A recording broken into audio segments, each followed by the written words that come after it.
Voilà, bienvenue sur la Bev officielle avec Tonton Bev, les transferts les plus chers de la presse congolaise. Bonjour, bonsoir, tout dépend en tout cas de l'heure à laquelle vous allez recevoir cette émission chez vous à la maison. Après plusieurs jours, je dirais après 2 jours ou 3 jours ou 2 jours et demi, la prestation ou les prestations de Ferrigo là dans Adidas Arena pour le 20 et les 21, on va essayer de débriefer, on va essayer de parler, on va essayer d'analyser avec mes co-débatteurs de ce soir, de ce matin, tout ce que vous voulez là. Ça dépend en tout cas de l'heure à laquelle vous êtes en train de nous suivre. Merci à Christian Loumia qui est en train de réaliser cette émission avec le Credo, créé avec l'assistance de Claudie Messa. Vous allez aussi suivre cette émission dans nos chaînes respectives, Africa Mima Télévision, Demeure officielle et puis Bev officielle. Alors pour commencer, je dirais comme ça, Christian, de nous balancer les spots et puis on va revenir pour en parler.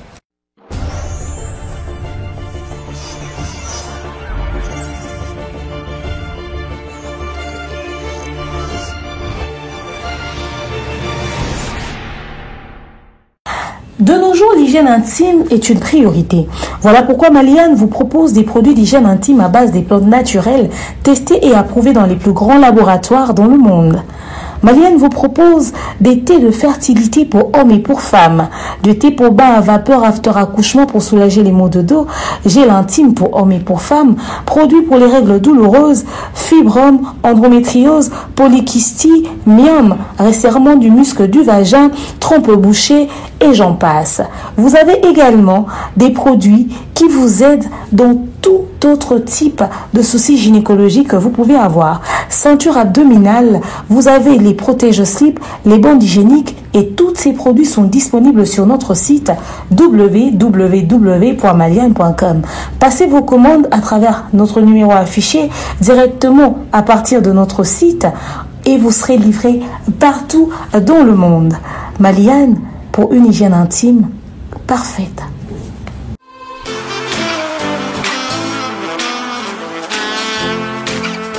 Vous êtes en Europe, Asie, Océanie ou en Amérique.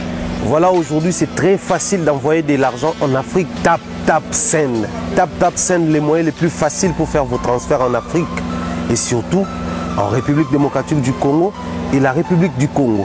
Vous avez déjà ROCP là. C'est-à-dire, de la maman, papa, mbongo, cousin ou neveu, c'est plus facile aujourd'hui. Tap Send.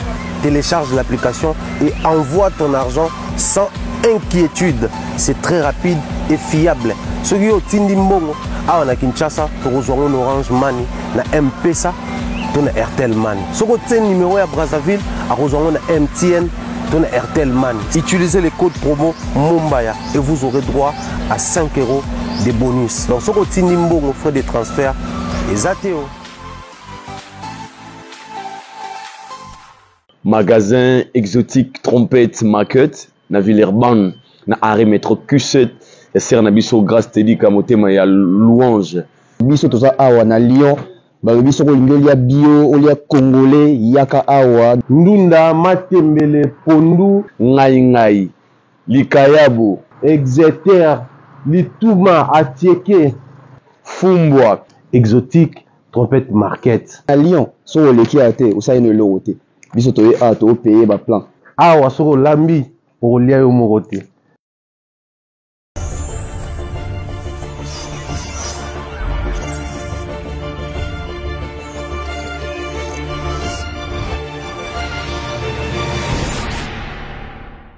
De retour sur ce plateau, en tout cas il faut en parler. C'était tout le bien après retomber pour cette émission, sélection au détail, Maître Steve qui revient encore une fois de plus sur ces plateaux. Thierry Mombaya les Farans, Anabi Sepi de mer, Nyangi la coach. Je commence avec Thierry Mombaya. Bonjour.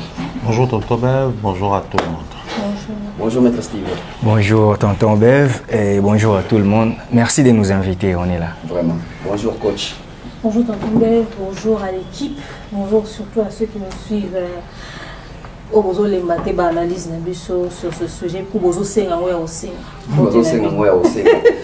D'autres vivre bah concert mi balé à faire rigola tout bandanango malamment parce qu'il y a des appels à sujet tout vendre les deux et décortiquer un peu les deux concerts tous à la tête avant concert tous à la tête pendant le concert mais tous un peu plus l'aspect moto à l'après concert mais tout en revenant na ba base de départ. Alors, les mêmes causes produisent les mêmes effets. Thierry Mombaya, Ferrego là, concerne la production à Ferrego là, ces prestations là, est-ce qu'on peut dire aujourd'hui que Ferrego là doit ses prestations à Fally Ipupa? C'est quand même une question qui peut prendre des détours. Ok. Ouais. Ferré ne doit rien à Fally, la forme. Okay. Parce que Ferré a sa carrière, il a sa vision, il a tout ce qu'il veut. Après un moment, moi j'ai conclu par dire que c'est seulement parce qu'on aime Ferré. Okay. Tout ce qu'on demande là, c'est parce qu'on aime Ferré. Si on s'est donné de la peine de choisir une autre personne qui a la vision que les Congolais cherchent, ça allait d'une certaine manière faciliter la tâche. Parce que si on dit Ferré doit sa prestation ou ses prestations à Fally, ça va ouvrir des portes et des portiques. Ferré doit ses prestations à ses fanatiques, à ses mélomanes et aux personnes qui détestent Fally. Ok. Ouais. Parce que c'est ces personnes-là qui étaient présentes lors de son concert. Les Gaulois, les mélomanes, parce qu'il y a eu même des warriors qui sont mélomanes, donc fanatiques de bonne musique, qui y étaient. Il y a également les anti-Fally. C'est là, Fally, l'existence des Fally dérange, tout ça là. Les Fallyphobes, ils étaient là aussi. Mais après, s'il faut parler en termes, il y a reprise, il y a concert en Europe, c'est pas seulement Ferré. La musique congolaise doit ses prestations à Fally. Ok. Donc toutes les prestations européennes en Europe après Fally, nous devons, nous parce que nous sommes culturels, nous nageons, nous pataugeons dans la presse culturelle. Donc, Nabiso, ce qu'il fallait habiter en 2020, avec insister en 2023, on n'allait rien avoir comme actualité à individu congolais avec des concerts à Néné, na poto. Donc, Nabiso, na sol français. Ok. Na ba artiste bakoya ko beta kuna de wendo si na bébé chanda siko yo bakoya ko beta même Kofi soit zongo beta kuna il doit la prestation à Fally. Ouera soit zongo kuna il doit la prestation à Fally. Donc c'est la musique congolaise qui doit nécessairement savoir cette reconnaissance là à Fally. Point barre. Point barre. Maître Steve, partagez-vous cet avis à Thierry Mombaya par rapport à la question d'Atouni? Je l'avais dit tantôt dans l'émission précédente parce que il vous souviendra que beaucoup d'artistes ont manqué de production en Europe. Je cite JB Piano en 2014, Zénith de Paris. Je cite Toué Ranson, je cite Kofi Olomide, You Arena, je cite plusieurs artistes.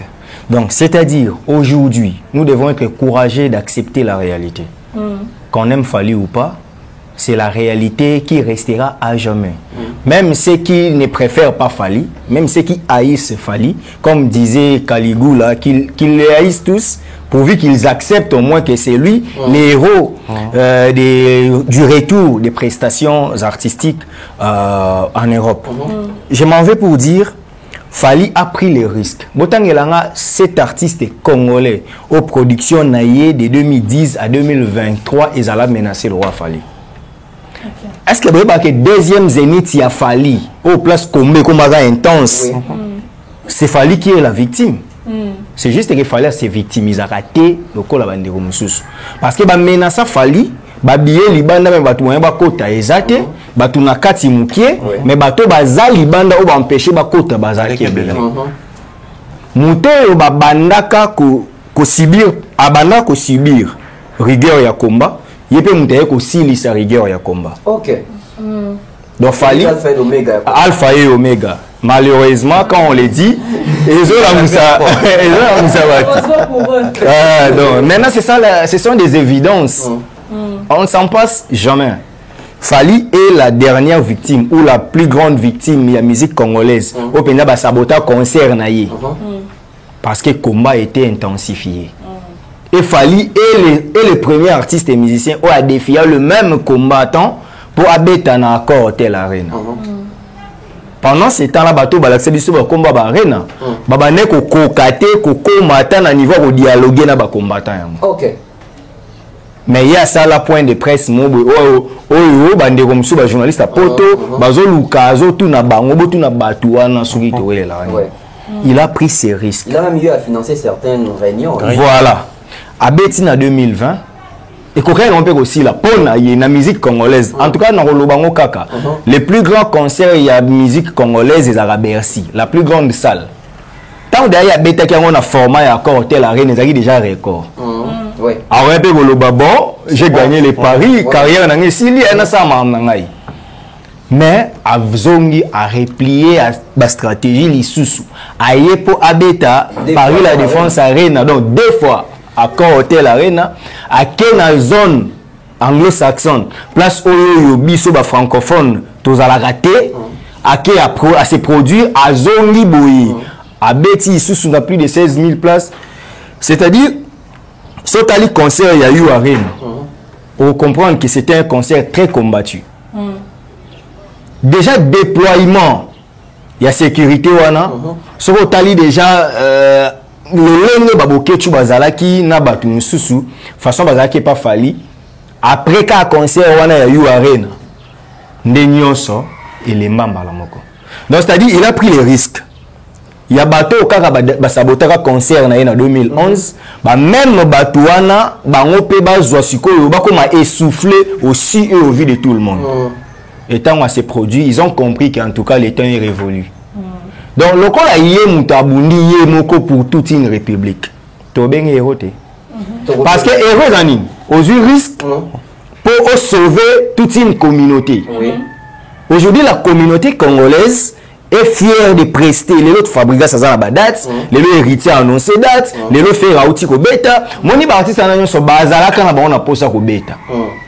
Mais hormis ma producteur banini bande ko banga. OK ko beta kuna ndenge nini. Ceux qui jibenze ta mubesu ba viser busy et poli. Ceux qui ouais ranzeta mubesu simbité, ceux qui confie simbité, boni nga Fabrice. Il y a ma deux salles succès si la cabo et Fabrice ça bête en concert. Tonzon la Fabrice ça bête en concert demain niangi yo za ki na ba arena ya fali nyo sauté même balé yo arena et puis ING arena au moins qui engouement la poto le kota la na sangisi mon a question de ba ke ba fanatique ya faire et lo bazaki na sengo ba kebe ba somi bilamba tout ça est-ce que et sengo wana to devant encore na fali tous les bateaux peuvent avoir chance na bango peut ba beti parce que après bango oise pas pouvoir obéter na même ça la biasa arena. Au fait déjà si je dois tenir compte de la première question, qui fait les doigts sa prestation à Fali. J'aimerais rappeler ceci à la communauté, c'est que à chaque époque, il y a forcément un homme qui se lève pour trouver la solution à un problème que beaucoup ont essayé n'ont pas pu. Quand Moïse a essayé de sortir les Israélites, peut-être qu'il y avait quelqu'un qui avait tenté. Mais l'histoire de cette personne, on ne connaît pas. On nous parle de Moïse. Je ne suis pas sûre que David est le seul à avoir tenté de battre Goliath. Forcément, il y a eu un individu. Mais on ne parle pas de lui, on parle de David. On ne parle pas de Joseph qui a essayé de régler le problème de la famine de sa famille. On ne parle pas de quelqu'un d'autre, mais on parle de Joseph. C'est-à-dire, dans chaque génération, on constatera qu'il y a un homme. Mais maintenant, la différence, c'est que dans la Bible, on reconnaît qu'il y a eu un Joseph, on reconnaît qu'il y a eu un Moïse, on reconnaît qu'il y a eu un David. Mais chez nous, on ne va pas reconnaître qu'il y a fallu. Nous devons écrire cette histoire. Ok. Tu vois? C'est la lourde responsabilité. C'est la lourde responsabilité que nous avons dans notre musique. Écrit. Quelqu'un doit écrire le livre après le combat de la musique en Europe. Parce que si on ne le dit pas haut et fort, personne ne le fera à notre place. Les gens vont militer pour étouffer cette histoire. Mais la réalité, elle est là. Ce n'est pas pour rendre Fali orgueilleux, mais c'est pour dire à un jeune homme quelque part, tu peux être celui qui va faire à ce qu'un système puisse tomber. Parce que qu'est-ce qui motivait vraiment les combattants? C'est après le travail de dur labeur de Fali que de se rendre compte que le combat Mozaki est inutile. Il y avait des gens qui profitaient du combat au calme, mais ils ont empêché l'industrie de la musique Nabiso évoluer librement. Moi je pense que les musiciens, s'ils étaient un minimum reconnaissants, ils devaient tous être derrière quelqu'un comme Fali. Parce qu'ils sont tous là à se jouer les caïds, que nous on peut faire ci, nous on peut faire ça. Mais le combat était là. Sauf autour de l'équipe, grands prêtres, mais des grands prêtres qui n'ont pas été forts en discussion pour régler un problème, à s'asseoir autour d'une table pour trouver une solution. Mais quelles sont les stratégies à mettre en place? J'ai toujours dit que si ils étaient tous unis, ils va régler pour un combat au Kala. C'est parce que le combat arrangeait certaines personnes.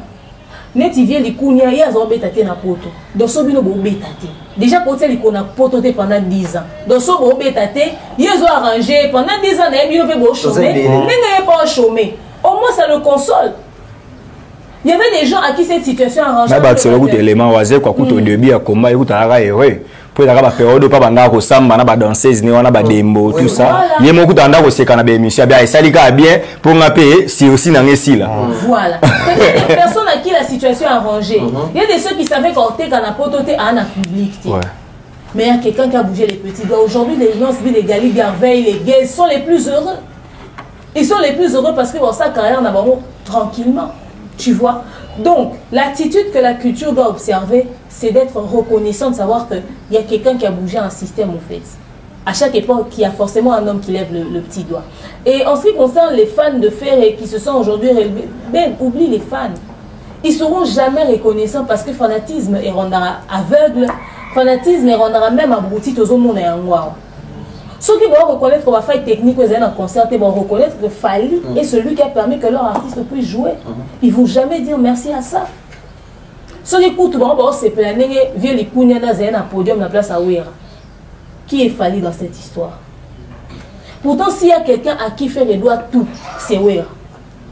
Il ne fait que 6 mois au quartier latin. Il ne doit pas grand-chose. Il va dire que le vieux les Kounia lui a appris quoi en 6 mois? Que Ouira ne lui avait pas donné pendant des années.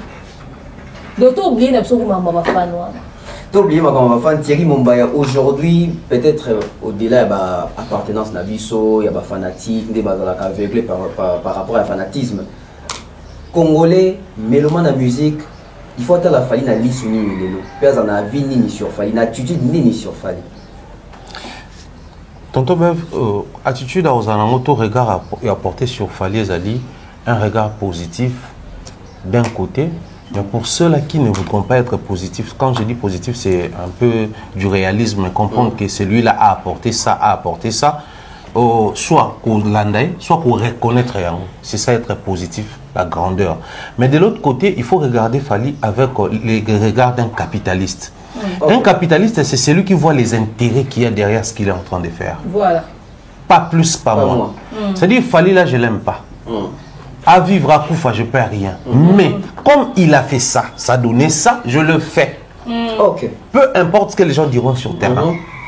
Et si les gens réussissent aujourd'hui à reporter regard Rwanda sur Fally et qu'on apprenait aux gens, à reporter même regard sur Ferré, sur Héritier, sur tout le monde. Parce que même les concerts de Ferré, il y a tout ce qu'il y a là-bas.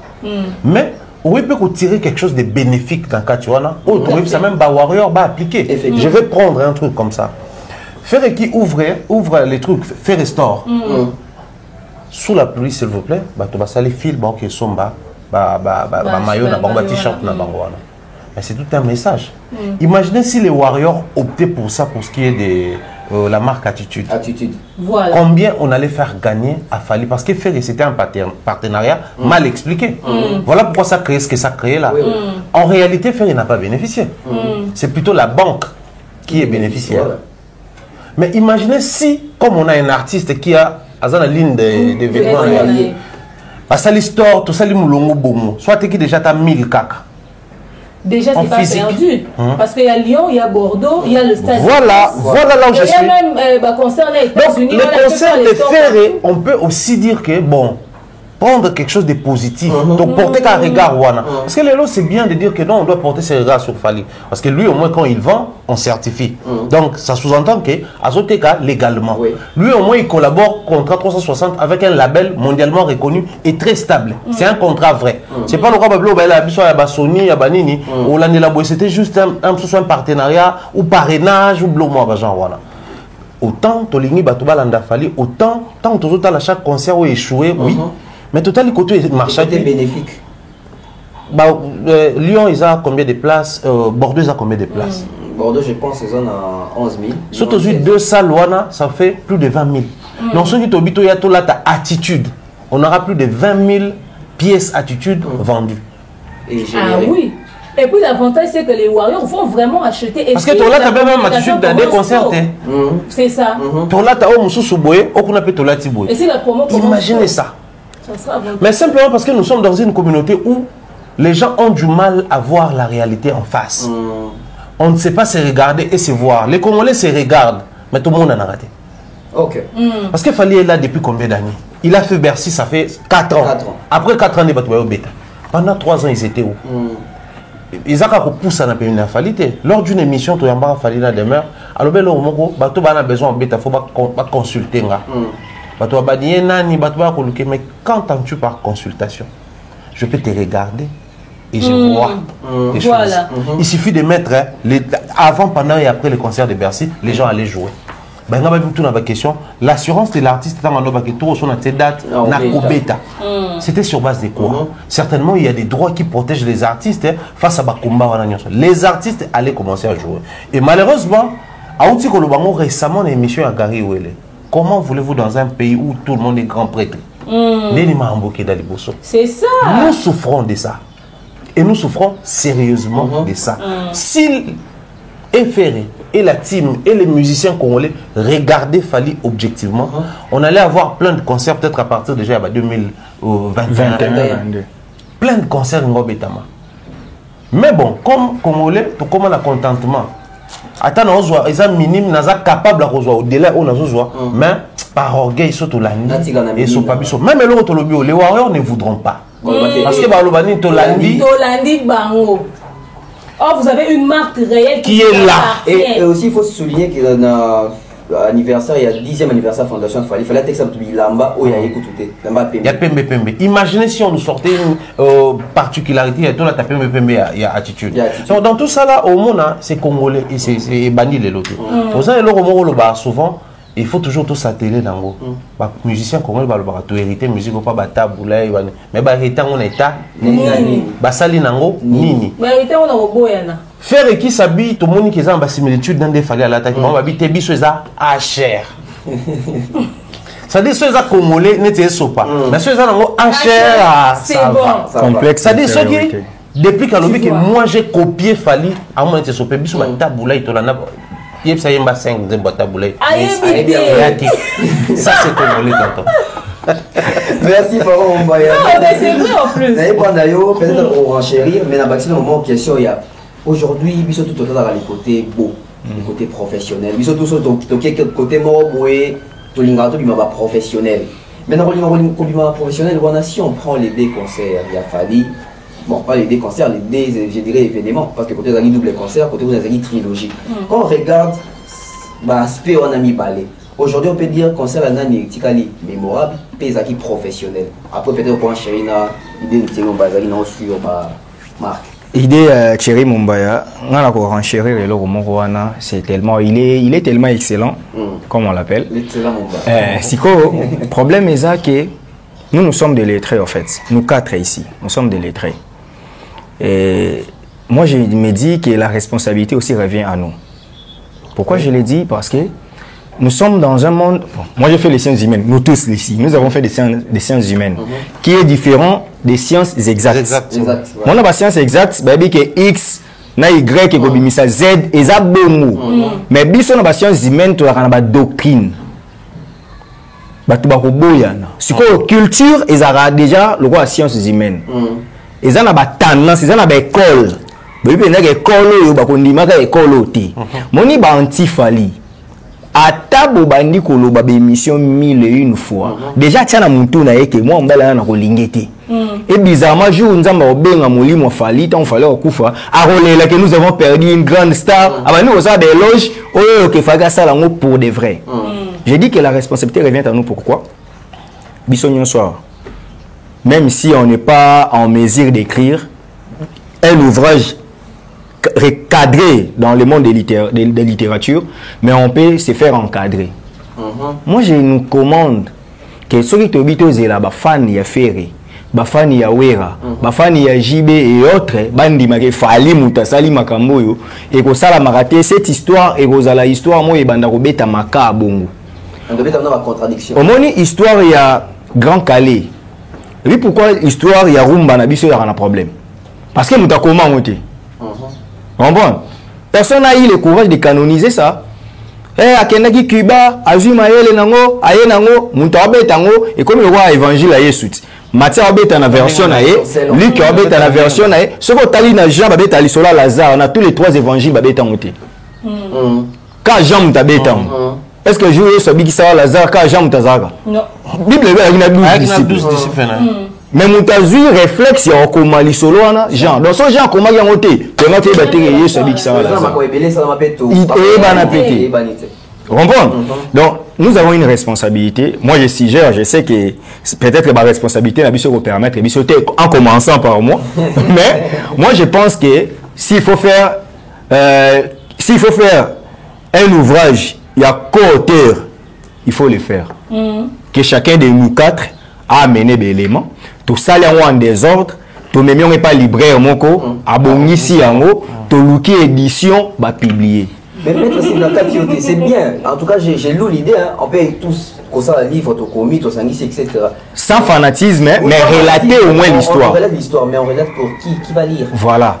Non. Le problème, il y a dans droit, en fait, dans le latin, les gens sont libres.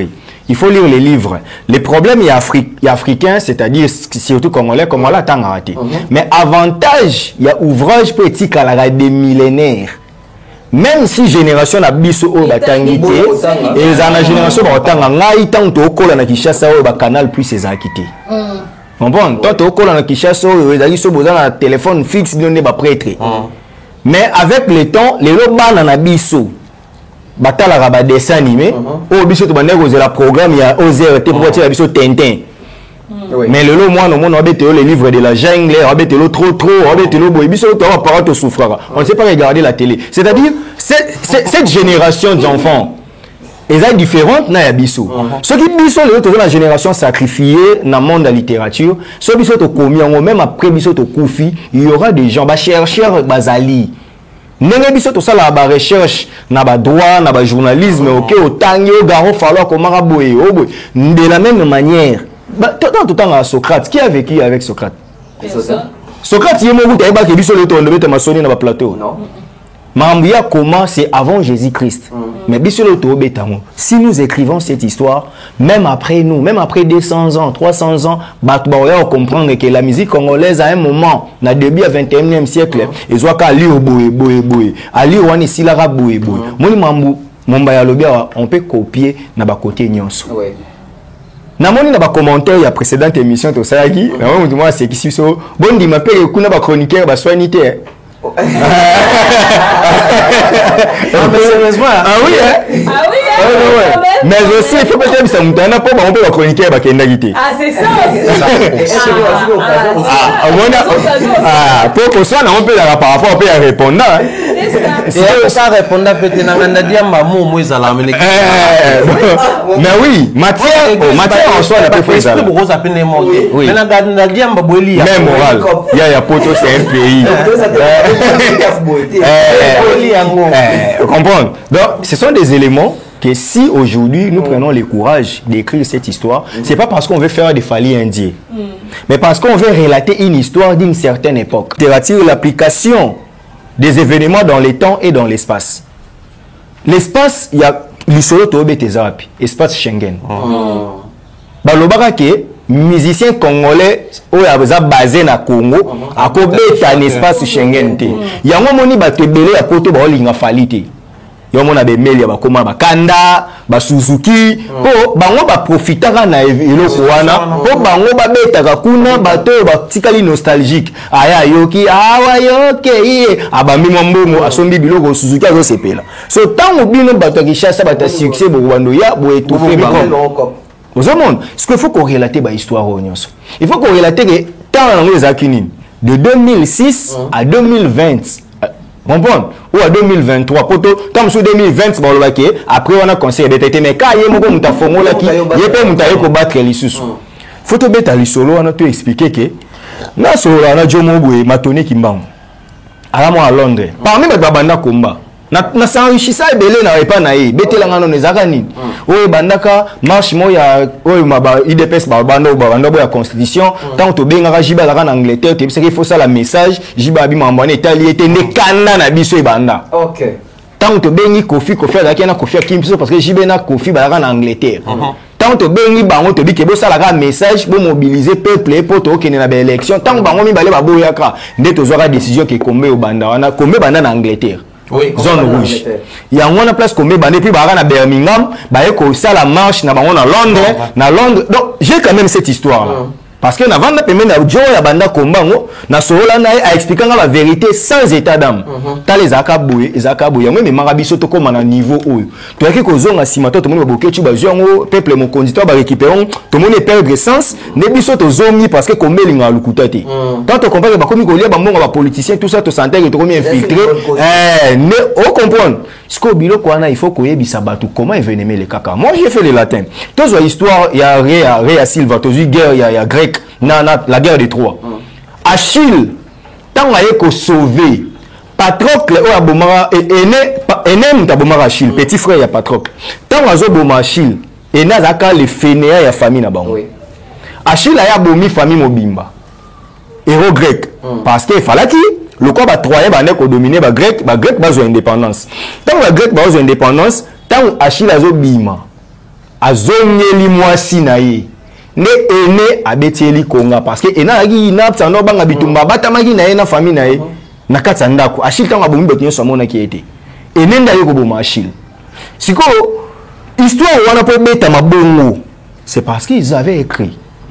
Il y a un moment à Cicéron tant azo défendre Archias azo expliquer que eza makamususu oyo esenga kaka batu oyo ba vivre événement ba koma yango pour que batu ba yasima ba comprendre la vraie histoire. Wana benza ki marambo ezaki important parce que aujourd'hui ce que yebisi fanatique ya ferry andi makefali mutasala ki ke fera beta akofinga yo a yo côté ce que fanatique atika na dose fanatique. Mais bah mourir à lecture bato baza na posa na droit totanga ko mo histoire politique du Congo Ipoko cette histoire ba relataka ba fait historique ya politique na biso moi en 1960 le monde bazaka accompagné na Paul Maurice bazaka na Okito bazaka boye po bat ba mona bango bato ba komaka yango na mo ba bouquin ne etambola lelo ba salela yango tout un support. C'est ce que moi je demande. Il faut écrire cette histoire. Ou soit nos vidéos que nous faisons. Il faut maintenant faire des vidéos de sensibilisation sans état d'âme. Dire aux gens la vérité. Peut-être la vidéo encourager à koya à rejoindre à commis. Malheureusement, biso ba journaliste congolais. Tous à cas ba chroniqueur. Na ndenge ba komi na vendre wa lukuté ba journaliste d'investigation. Oh ba yo na ça investigation. Mais en pas seulement la journaliste congolais à ça la récit. Tout documentariste. Biso etali biso te pas mona maman ezo 6 mois et c'est mo bando tanga mingi biso to lingara o ya o lobi okei ça c'est un défaut mais question tout na ngai wana vraiment na si je suis clair bato balandi biso ba comprendre que nous devons écrire cette histoire parce que to ko effacer en honte parce qu'on ne veut pas de la tête de Fali. Voilà. Maintenant pour parler mambu ya comparaison et ferré na Fali c'était ça la question. Oui, la question par rapport à concert on est toro le betikali mémorable puis anan toro le bezaïna. Chaque fanatique a loba ya bango ezalaki mémorable. Mais soyons maintenant sérieux sur cette affaire. Concert à ferré et vous allez peu mémorable pour concert le kaka inaperçu et vous allez peu mémorable. Bat bando betali soni ferré tanwa yaki alobaki bossa la cotisation ya ba musicien. C'est une innovation. Pourtant on peut bando tala maju musu peso musicien mususu. Il y a vision à bongo à quel abeti asengi mbongo na podium baba seni à s'inspirer na faire donc concert on a pas éthique la mémorable concert on éthique la mémorable ndeni faire la teki bilamba o bat ba monaki loko le kokani na Fali ba bimisi Elisabeth comprendre ba tupe na Congo le situation c'est ça na Congo ya Nzembo Nzembo mo pe bimilelo na kanisi yo mingi mama donc faire kanisi reine Elisabeth yango alati bilamba ndenge ma wana ye monte déjà concert ane koleka inaperçu parce que tant on nous raisonner Queen Mada bando mona bilamba mo alata ya vert faire pas la tava na concert pour le petit rappel boyebi concert a Fali ya ovo boyebi ba façon alata ka ba jupe wana boyebi que la tenue royale ya Royaume-Uni ce qu'on va barater parce que en Écosse ce qu'on lati jupe no lati tenue de ville ba mibali bon si ko tant fala la tango bango wana ba yebi ba terme ba fingaka en esprit que aza côté wana oh il y a l'attaque tenue oh ça ya honneur ya communauté place ya aza Zomona, si ko tant on se fait à s'inspirer qui dans l'obité pour na ba finga yo monaki nyoso balanda ka Fali peut-être il s'est inspiré Moi, je suis gagné public anglais. C'est que je suis allé à Elisabeth d'Angleterre. Je suis allé so le lewana to yesikoyo to beta trilogie a fallu to zu double Adidas Arena il y a beaucoup d'éléments où il faut saper concertique à la mémorable mais pour bilo examo ebele bon mon agé ferré micro ezali na problème et ça là que bato bande ko yemba na e bango babima ba faux ya rande ko bima grand prêtre donc on a payé OK ouais mais c'est histoire histoire ko ben invité nyonso ba yemi mabe ka yemi de yembi bien pour nous prouver que a la belle voix. C'est aussi un élément. Moi, je parie fort que c'était préparé. Ok. Ouais. De bien régler les micros des Nengenini, Batutu, Bayo Yemba, Yango Kofi a changé qui. Attends, Bangona Kofi na matel boson. Te Kofi matel Mutasuka. On peut comprendre des choses. Belle voix. Kofi, c'est vraiment un artiste. Moi, maestro. Nous, les gens, vous comprenez,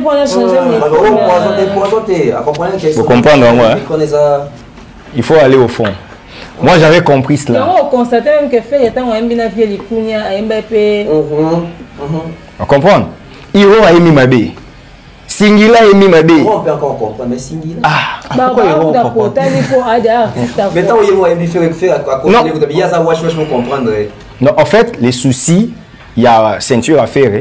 On devrait dire au monde qu'il n'y a pas un chanteur dans le monde qui peut chanter comme Ferré. Qui peut chanter avec Ferré. Donc, Monica Yena Batunion Sobaye, il y a Betty Bango. C'était ça leur esprit. Que Ferré blague, Moni Boye, pas ça l'émission Mon Boye, et pas Antifali Mon Boye.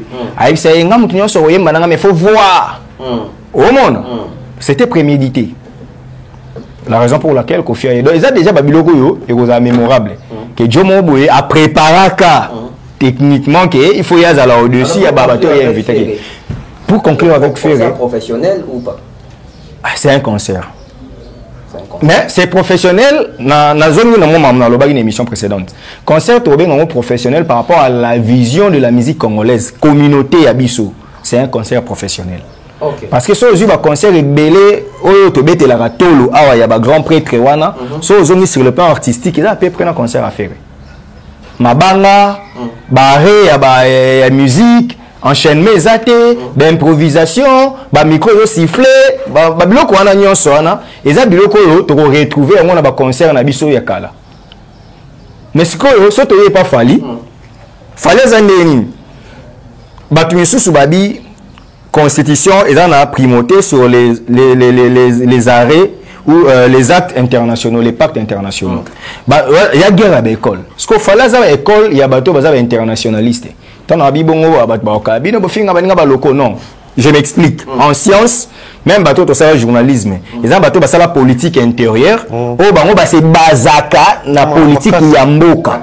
Les bateau ça la politique extérieure. Oh baza capable de ça la information comparée.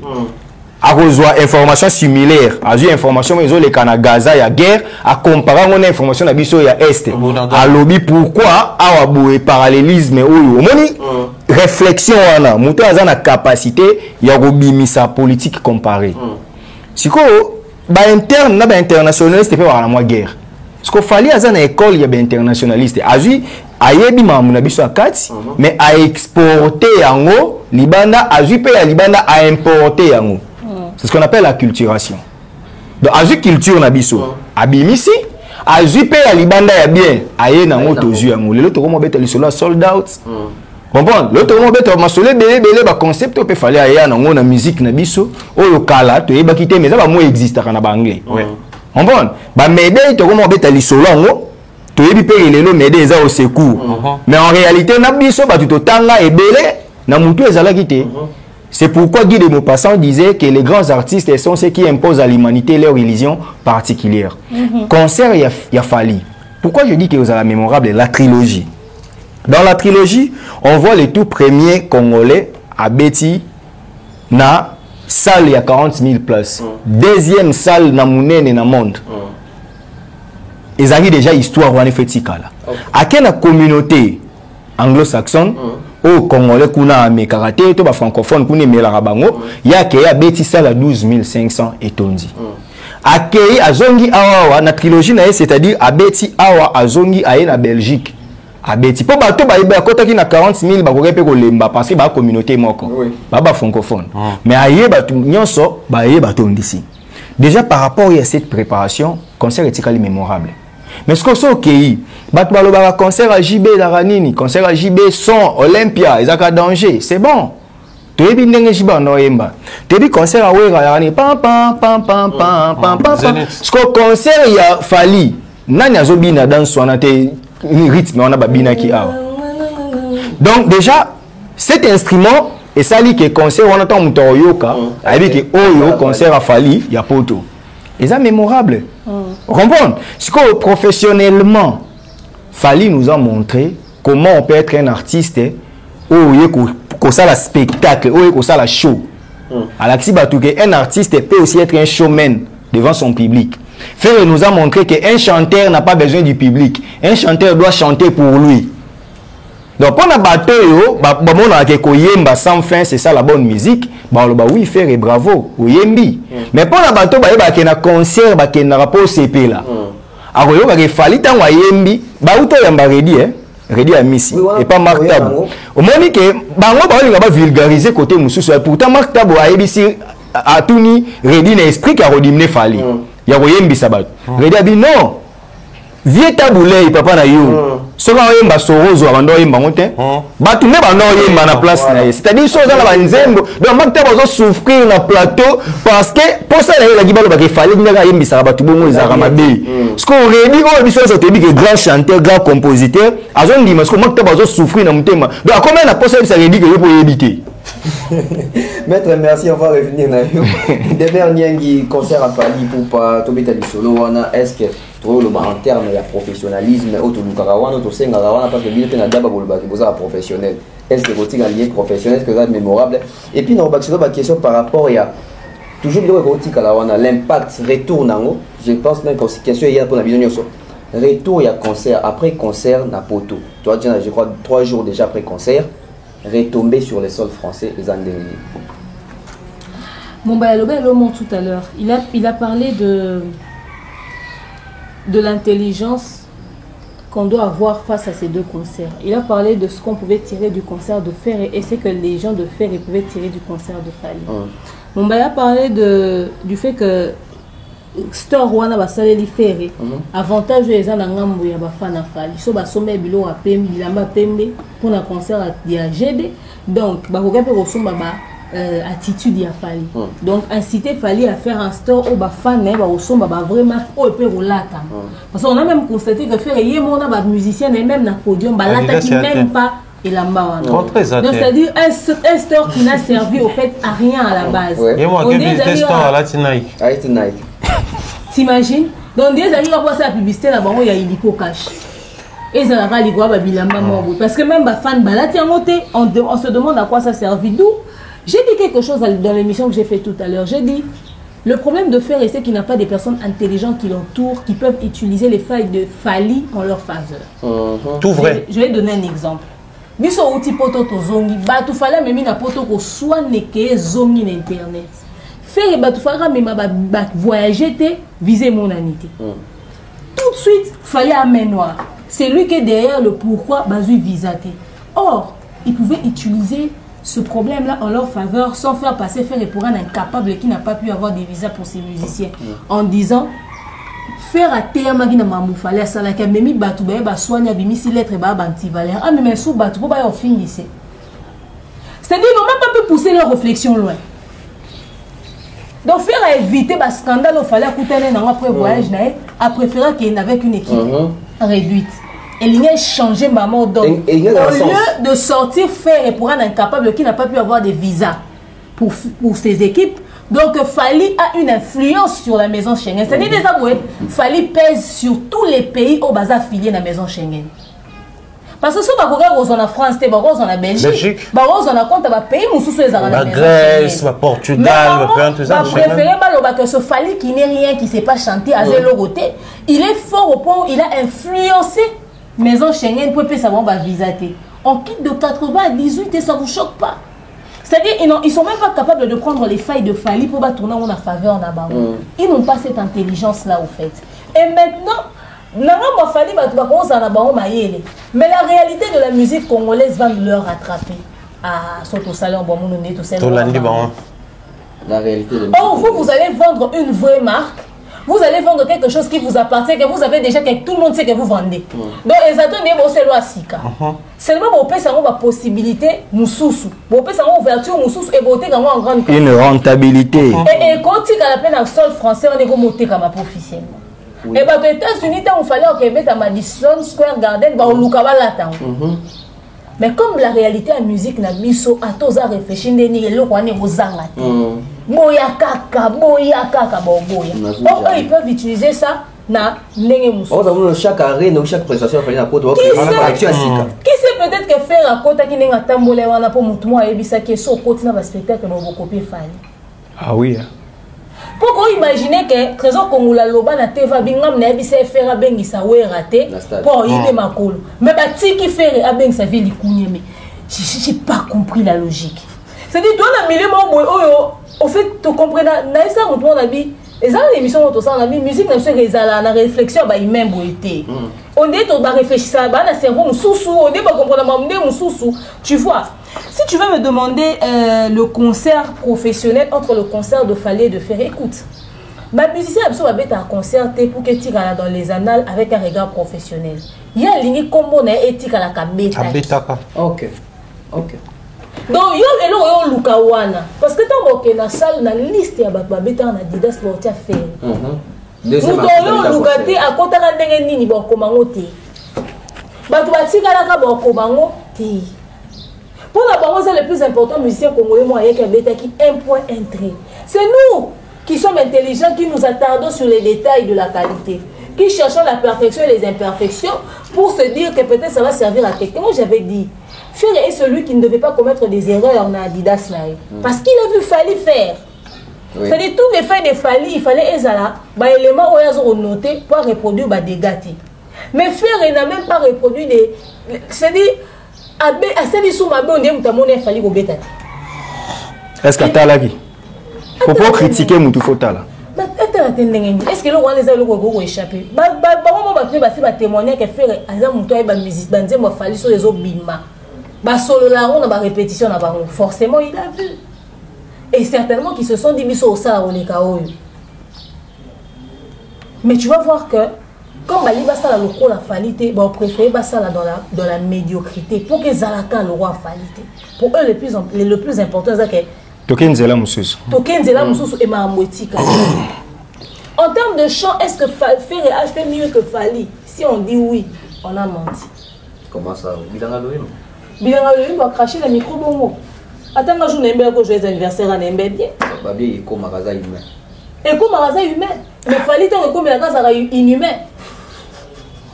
C'est-à-dire parfois il va falloir ça extraordinaire, mais parfois il pas faire ça compréhensible. Ça n'a aucun sens. S'il y a un artiste qui devait faire ce genre d'erreur sur sa scène, et quoi ça Fali? Parce que Fali biso sotobi quand même bamabé. C'est l'homme bango. Image où batia biso ya Fali na mutu ya mwana. Ben perfection bon pourquoi ou t'es pas fait. Ils ont passé tout leur temps sur Kinshasa sans pour autant tenir compte de problèmes techniques. Biso lobaki que poto za l'exigence au Congo à la monter. Ato beta na sala mukie, il faut veiller sur sonorisation, il faut veiller sur boy, il faut veiller sur boy. Et si on va comprendre que concert na bango et aux amalonga tes attentes bon on a fallu dans les flammes abimi meilleur concert, faire attendre la compétition bon ba nominer parce que ces gens là vont dans les détails on va linga biso to éviter. OK.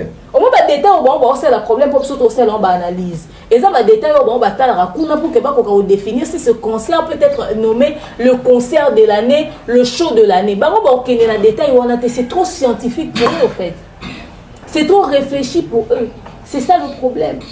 Ils ont à préparer même pas les invités qu'il fallait. C'est-à-dire il a un album sur le marché où ils ont la majorité na ba ça li na ba fit 19 fit. Mais asa ben ici ba monter na concert rien na sens té. Fallait bato ayembi na ba na concert Youssou na kat album na nani Tokos de Gold. Ba na nyoso na ba sa na yembi na ba na za ba yemba na. Ba yemba na bango. Mais tai ki ba yemba na. Daju ba yemba na. Aya na Kamura ba yemba na. Et ça va faire album moins récent. Faire ben ici banane. Balobé a besoin dynastie ça pour enseigner sa bateau. Mais il n'a pas pu réunir les gens sur son podium pendant que Fali bateau il a ben ici dans stade. Et ça va même pas ça là, on va collaboration la période voilà. À quoi ça servit un titre dynastie s'il n'a pas pu réunir les gens sur son produit? Vraiment la dynastie. La dynastie, Gélo, Claudienne. Retour à la français. Justement, nous avons en face de nous un événement qui n'aura pas un retour positif en termes de à l'international, quoi. La vision internationale de Psoto Lingomé Mélango. Et Zaka n'a retour dans la communauté Nabiso. Ah ouais. Comme pour les stades des martyrs, bon, peut s'en ma polo et zéna moté, bon, peut s'en ma boko et zéna moté, bon, peut s'en miso et zaki na moté. C'est-à-dire, bon, tiens les levures, bah, vimbisi en peut s'en forme. 13 000. Nous avons un journaliste professionnel qui dit, et ça, les bimatama. C'est-à-dire, à vimbisi dans la salle. Moi, on a dit les stars congolaises et publié lobby. Ferrego là, Abeta qui va ces 2 jours de concert ont totalisé 20 000 places. Il a pu réunir 20 000 personnes. Marc Tawabi, c'est le tout premier artiste congolais, ça a sold out dans le sol français. Pendant qu'il est le seul Congolais où Abeti n'a pas de billetterie ouvert le jour du concert. Et certaines personnes entraient sans payer les billets. Regardez dans quoi on est. Retourne en mode aux Anango et Zaka Oyo. Et Zaka Oyo fait. Tout simplement parce que la communauté Nabiso et Oligné Bercé Ferré et Ligné PC forme et Likambo Azaki Nangote. Mais est-ce que ce concert va faire à ce que Ferré puisse avoir d'autres dates, d'autres calendriers? Est-ce que PC va ouverture, n'est-ce pas l'événement et t'es comme tellement que PC va ouverture? C'est un cadre d'autoproduction, moi, et au PC va ouverture. Mais l'ouverture, on est pas promoteur à l'international. Les promoteurs à l'international qui visent grand soit à Talia Oloba, je vais faire jouer Fali parce qu'il a fait 40 000 places, il a fait ING Arena, il a fait OVO, je sais que j'aurai une rentabilité 100%. Faire les bateaux, et ça va bateau, qui mécontent na Fali. Moi, je vais été na Fali, parce que Fali pour les lots, que Bakoki ko utiliser les sous-ferrés. Malheureusement, il ne sait pas utiliser ça. Il ne sait pas utiliser les occasions qu'il a à bateau bazara mécontent na Fali bayara ozoyer pour utiliser en fait il s'est fait utiliser au lieu de profiter de cette utilisation. Le jour où ces gens-là vont tourner leur regard envers quelqu'un ka lokwa ka wata na répéter yango, ça sera la fin de la carrière de Fer. Parce que si Fer continue de résister et ça à cause de la compétition il a fallu. Il faut qu'on sale le repos ya saliso salité et sopa. Yo mo ate de ma stade de martyr on fait qui fera beta ka po wata déjà beta que ndé wata na combien na deuxième position combien de amabe. Donc Fer il a en tout cas Fer doit beaucoup à fallir. Parce que nous était cette compétition qu'ils ont n'a limite qu'il allait tenir à ce jour. Voilà. Fer doit beaucoup à fallir. Thierry Mombaya retour sur les sols français, faire la petite des productions, je crois déjà c'est 2 jours après ou 3 jours après. Tous amis on a poto bien après il mon poto ça et puis You Arena après You Arena tout le monde en bala moko page il y a Paris la Défense Arena pour publier pour la content pour féliciter Fali mais faire ego là dans total là jusque là même Adidas Arena a félicité sur les réseaux retour les andés. Après ça va aussi dans les sens il y a politique à chaque arena. Peut-être qu'on va dans la politique en communication mais il faudrait beaucoup plus s'appuyer sur le redémarre à lobby. Mais moi, je vais prendre notre direction pour l'Oloba. Les concerts de Fer aura son impact, ou a son impact. Les concerts de Fali aussi avaient son impact. Chaque concert, il y a un impact. Mais seulement, nous sommes dans la profession musicale ou nous sommes dans les réalités para-profession musicale. Parce qu'on a comme l'impression, moi, je suis dans l'église, dans le quartier, dans un groupe de prière. Pendant le moment pandémonium. Parce que, bon, apparemment, ils ont créé un monde utopique où place est kuna. Fallait qu'il fait Paris la Défense Arena. Je serais très direct. À que et ça lui toute curiosité na Ovo Arena. Ils ont anglophone tout ça là. Quand les concerts de Paris à la Défense Arena a réussi, parce que les gens avaient peur, moi pareillement, j'avais très peur sur la sécurité. Les gens ont remarqué, j'évitais dans la musique parce que je me disais, bah là-bas, c'est ma place, ça vous a très compliqué. Parce que j'ai craignais, en fait, je me disais, tout pouvait arriver. Parce qu'on aurait appris qu'à l'époque, à Bercy, sécurité Pézalaka, Makamutu Zalaka, mais on a vu les pour éviter tout ça, on avait peur. Maintenant, tout le monde est que, conseil bêta maté si les choses en conseil on est-ce que les combattants existera vraiment ou c'est une histoire qu'on nous raconte tant aux en Afrique. C'est-à-dire à ta signaux de loin il y a combattants ils alaté. À ta déclaration la journée bah salati. Bah après concert de sa déclaration et tara bato en confiance. Mais après le concert, il a fallu aller Bosso et booster billetterie à concert à Mi-Balé. Après concert à Mi-Balé et booster billetterie à troisième concert sold out direct. Ferré a joué. Quel est l'impact sur les concerts de Ferré à Genève? Aucun impact. Même le premier n'a pas eu d'impact sur le C'est-à-dire on reste sur Ferré et Ferré. Ok. Il a fait 2 concerts à Adidas, Paris. Paris est boosté. Fali à Ken à Londres. Et booster Londres, ils ont tient à Belgique. En termes de consommation, vous avez que billetterie sur Ascension Moroboué. Mais il a fait 2 concerts. Les premiers concerts, ça va un peu. Le deuxième jour, a régressé. Au point que les rideaux étaient visibles. Voilà. C'est-à-dire, au lieu de monter d'un cran, on a comme l'impression qu'il y a Kitty Momke. Et les retombées sur le terrain, on va voir les retombées sur la carrière de l'artiste, sur les concerts de l'artiste. Il finit un concert, deuxième jour est boosté Batoubaye. Mais deuxième jour, on n'a pas senti. Il finit les 2 jours, toujours dans l'évolution à billetterie dans Genève. Aucune évolution pratique sur le terrain. Déjà qu'on savait qu'il allait avoir des invités. Le premier jour, il fait le concert sans invité. Logiquement, il fait pas à booster Baloba. C'est que Batou a ça en collaboration. Il y a deuxième jour, il y a Kabango. Et puis d'inviter, il y a annoncé. Donc, c'est comme pour dire qu'on comprend que s'il faudrait parler en termes d'impact, aussi longtemps les Congolais vont dans la communauté, impact sur la communauté et Rosala.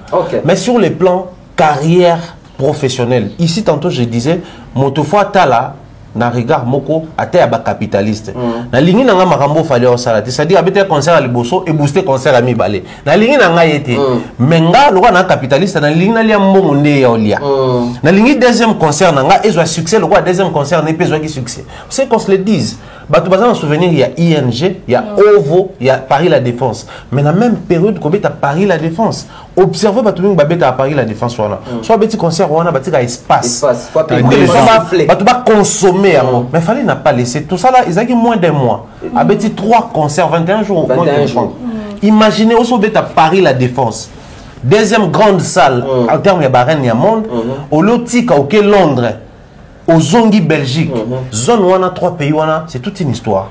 Et mais moi je pense que parce que là-bas les gens se déplacent facilement, ils peuvent quitter d'un point pour un autre. Surtout France, la Belgique. La Belgique c'est vraiment les mêmes pays au fait. Et nous devons comprendre que ceux qui ont profité de la carrière mais ils profitent de la banane. Observez sur le terrain. Les gens qui se sont prononcés pour accompagner Ferré gratuitement vont demander de l'argent à Fabregas et profiter de la Era, Bakali, Jazz et profiter de la Bango. Ils se sont tapés une certaine notoriété qu'ils sont autant dans les médias. Tu as l'impression que tout ça, maman la campagne promotion, tout ça là, et ça réussit. C'est-à-dire, la manière dont ils parlent, c'est-à-dire, nous avons réussi un pari. Alors qu'ils ont échoué. Et par la même occasion, écrouler un artiste. Quel est l'impact de ces concerts? Je ne veux même pas dire à l'international, mais dans la carrière de l'artiste lui-même. Ok, restons dans la carrière. Quel est l'impact dans la carrière de l'artiste? C'est qui un invité? Dans la maison, l'invité, des fois, quand il arrive, souvent, maman a bien été beauté à l'écart. La place des choix, on accorde à l'invité. Vous invitez des gens où vous êtes heureux et fier de dire que Baembi bien était devant Ferré. C'était une compétition. C'était une manière de les diminuer. Ou c'était un concert. Pensez-vous que dorénavant, ces gens-là vont revenir? Singila va revenir parce qu'il parle lingala. Oui. T'inquiète. Il sait écouter et comprendre ce genre de choses. Ne vous dérangez pas. Il reparle lingala. Il sait comprendre ces choses. Chili. Ils vont conclure quoi? Parce que qu'on se le dise. Nanzembo live ya banoti ya bamambobele kota nakati. Parce que ça moins fort on a chance qui tout ça là. Mais depuis un moment on a le barango clairement fali à l'équipe Ferré na koyemba. Na asuma ba popo nanga. Moi aussi je l'ai dit. Parce que fallait l'équipe Ferré na koyemba. Ni là ça koyemba quand on chante bien, les gens aiment et ils consomment. Comment lui chante bien, les gens préfèrent consommer celui qui ne chante pas bien. Vraiment. Les mondes à l'envers. C'est dans quelle logique nous sommes? Mais cette tranche d'âge-là va consommer par cas. Ceux qui ont une capacité à consommer, qui demandent à leurs enfants de streamer pour maman, stream pour papa. À un moment donné, qu'on se le dise, ça commence à... Parce que le danger, c'est quoi? Mme Steve a dit tout à l'heure sur comment archiver le bloc éthique là. Le souci, Zali, l'impact dans la carrière, nous sommes côté logique, Steve a habitué à archiver, c'est important. Parce que cette génération va passer. Mais en Europe, tu échanges avec des gens, tu comprends que Oyo, alingaka peut-être Ferrité, Mazarande contre Fali, Yangwaye. Retenez bien les jours d'aujourd'hui. Les jours où Ferré va se découvrir, parce que moi j'ai comme l'impression qu'il n'a pas encore eu le temps de faire l'examen de conscience. Soit il sera parmi les rares personnes qui vont faire l'examen de conscience, parce qu'il un examen là. Mais ceux qui prennent ça l'examen de conscience. Parce que l'examen de conscience faut voir caractère. Ils ont au milieu. Au milieu, mais au milieu, il y a pas au milieu. Mais si on prend à ça l'examen de conscience et qu'il y a à se découvrir, connais-toi toi-même. Makambo mususu ya liboso to bano mona bassine visible. Bassine visible et vous allez comprendre que Ferré va revenir sur ses pas. Alors, on a besoin de marcher sur les pas des Fali. On peut marcher sur les traces de quelqu'un, mais pas sur ses pas. C'est très dangereux. Aujourd'hui, les artistes musiciens de Kinshasa, Fali, Ferré, avaient tous du mal, et au bêta, stade des martyrs, sans combattants à Kinshasa. Parce que vieux Awenge, ça là en sorte qu'il faut marcher sur nos pas. Mais dès le jour où il fallait avoir compris que tout marchait sur ma trace, pas sur ma pas, il a fait stade des martyrs, il a décomplexé stade des martyrs. Ferré est venu. Par son discours, il a dit non seulement on a bétango, mais il a combien autant de c'est-à-dire il a non seulement décomplexé en haut, à démystifier en haut. Parce que marcher sur les pas de quelqu'un, c'est suivre copieusement ce qu'il a fait. Or, les réalités autres étant entre mœurs. Le lot vouloir faire un stade de martyrs comme à l'époque de J.B. Ouera, c'est nourrir la polémique. Faire un stade de martyrs à format et à Fali, c'est avoir une nomination. Le choix est clair. Nourrir la polémique ou avoir une nomination. Mais Ferré avait préféré de faire J.B. Il y a un moment où ça tarde encore autour de l'émission, tout ça là-bas. C'est entre nous, nous sommes dans la communauté, s'il vous plaît. Mais à l'international, quel est le regard? Quelqu'un nous a montré la publication à TV5, TV5 Monde, TV5 Afrique. Ils ont créé cette chaîne pour l'Afrique. Voilà pourquoi c'est rare de voir les artistes français ou dans l'industrie, les Kapuna plus dans l'énergie. Parce que on est allé lié à l'industrie. On est sur le taliming comme à streamer, on est découvrir et non dans la chaîne créée pour les Africains. Donc moi je pense que l'impact des alliés, maintenant l'impact dans le niveau et la capacité d'ailleurs. Ce qui est bien dans cette histoire, les signes ne mentent pas. Les signes des alliés, consommation à bas stream, retomber à bas nomination, ainsi de suite. Plus toujours avancer dans la vie, plus on va comprendre que discours où on a cité par là. Il y a un aîné à ça qui a interviewé par Rachel Kitita. Juste dans la sortie il y a deuxième jour, je crois. On peut remarquer même dans la communication de Rachel, il a fait les interviews à Postango, mais avant de poster interview à Kouloutouana, à poster qui photo, à prévenir Batou sur son analyse. Parce que Ayeba Kike, les Gaulois avec qui j'ai affaire, analyse les Zoya, bah aussi porter. Donc, photo, c'est la deuxième journée, les cas. Déjà, dans le long après, n'a posté sur les réseaux. Allez voir comment le papa déjà est insulté. Simplement parce qu'il a dit il n'est pas encore au sommet. Il n'est pas encore arrivé à un certain niveau. Il doit travailler. Il doit travailler. J'ai vu l'élément. Tu comprends qu'il a fait une analyse libre à dénigrer. Mais le fait de demander à faire et de travailler, Bagolo Basiliki, Batoune Basiliki, c'est qui cet artiste où on ne demande pas de travail? Qui ne travaille pas d'abord? Parce qu'on dit même que la répétition est la mère de la science. Papa, oui, m'a devant sa mort, avant, 2 ans avant sa mort, me disait le jour où tu te diras arriver, c'est le jour où tu connaîtras ta chute. Donc, la conclusion, c'est que l'artiste doit travailler. Peut-être ils sont réalistes aussi. Il travailler comme mais il tend vers 50 ans. Il y avait 46 ans dans 4 ans, 50 ans. Il fallait être qu'il en 2020, dans 4 ans. Sauf que je suis sous 4 ans pour avoir 4 ans, 4 ans, 4 parce que normalement, rotation à 4 ans, 4 ans. Après 4 ans. Soit parce qu'on a 4 ans, 4 ans, 4 ans, 50 ans. 4 ans. Soyons réalistes, hein. Tout le monde impact nous sur le terrain, tout le côté est positif, il y a fait et tout de proposer dans l'artiste Moussou. Côté positif, il a fallu le coup la balinga raté, va continuer à souffrir qui perd gagne. Qui perd gagne. Donc comme na Souka, question à Souka yango. Parce que question Souka na bani bango na yo au contrôle yango. Ba résultat au faire azui na 2 productions au. Ils ont revenir la famille ni. Quartier latin, Wingé, To. En tout cas, et le coup là, Tuninde Félix comme président Boesco, tout ça banane na pouvoir. Faut ta coalition, faire c'est la coalition. Ah oui hein. Faut ta coalition. Et revenir dans quartier latin, et revenir dans famille Wenge Mobimba, BCBG maison mère, et ils ont revenir même na Viva. Oh, tant on va biso to yemba loi papa wemba bana Viva pe ba o ka numéro bazar wana. Ya ba fa na Carlito. Mais aussi ils ont revenir na bagoloa parce que bon, après, au moins qu'il y a une logique, moi j'aime bien respecter les gens, et puis pour moi c'est mieux. Mais bah, toi, on a un âge, non, il y a âge. Bah oui, mais cette tranche-là, je n'ai pas gaulois. Cette tranche-là, je n'ai pas gaulois, c'est des gens qui étaient des Wengemen. Non, ça revient à tout le monde. Ça revient à tout le monde sauf Gaulois. Sauf au Gaulois, pas au Gaulois quand même. Tout le monde est jeune, film autobi, enfin, une Gauloise. Même moi, la chroniqueur, tout le monde avec joie. Ah, Gaulois, c'est qui te dit, non, moi je suis warrior. C'était les derniers espoirs. Enfin, je suis tombé sur une Gauloise jeune, belle et bien habillée. Mais tir au raté. Donc ça revient à tout. Ouais, va tirer à Samoa Gyan. Choc. Choc, il y a un niveau. Des profils des femmes. Quand on a conseil, on est marqué veiller des prières. On est sur la jogging en pyjama. Mais après, j'ai un peu mal, légèrement mal. Na ba vie na biso ya Wenge. L'esprit Wenge au-delà de basé le ba bisabe bisango. L'esprit Wenge ça ande we alwa protéger base. Protéger base. Donc bango pona clan na bango, moi na no ya clan ko manqué mais publiquement ko ça peut semblant. Et puis que wera d'une manière ou d'une autre. Alors bela pe mambadi da swana.